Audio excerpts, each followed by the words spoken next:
ഉമ്മയില്ലാത്ത പോരങ്ങ് ആലോചിച്ച് നോക്കി. ഉമ്മയില്ലാത്ത വീട്, ഉമ്മാന്ന് വിളിക്കാൻ പറ്റിയ ഒരാൾ പോരക്കുണ്ടാവൽ എത്ര വലിയ നിയമത്താണ്.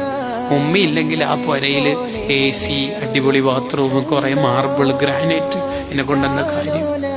ഉമ്മാന്റെ മുഖം നോക്കിയാൽ തന്നെ സ്വർഗല്ലേ. ഉമ്മാന്റെ മുഖത്ത് നോക്കി അജുമ്രം ചെയ്ത കൂലിയല്ലേ.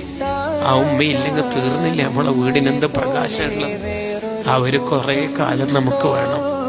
ഉപ്പന്റെ ഉമ്മന്റെ പൊരുത്തം വാങ്ങണം. ഉപ്പാക്കും ഉമ്മാക്കും 1 രൂപ കൊടുത്താല് ഇസ്ലാം പറയുന്ന കൂലി എത്രയെന്നറിയാം? 1,00,000 രൂപ കൊടുത്ത കൂലിയാ. 1,00,000 ഇരട്ടി പ്രതിഫല ഉപ്പാക്കും ഉമ്മാക്കും സ്വതക്ക ചെയ്താൽ. അങ്ങനെ ആരും ഉണ്ടാവോ ലോകത്ത്? ആ സ്വർഗവാതിലുകളെ നമ്മളെപ്പോഴും പരിരക്ഷിക്കണം. ഉമ്മാനെ കുറിച്ചിട്ടുള്ള വയല് ഉമ്മ മരിച്ചതിന് ശേഷം കേട്ടിട്ട് യൂട്യൂബ് പ്രഭാഷണം കേട്ടിട്ട് കരയുന്നതിനേക്കാൾ നല്ലത് ഉമ്മ ഉള്ള കാലത്ത് ഉമ്മാനെ ചിരിപ്പിക്കേണ്ട. അങ്ങനെ ഉപ്പാന്റെ ഉമ്മാന്റെ പൊരുത്തുള്ള നല്ല മക്കളാവണം.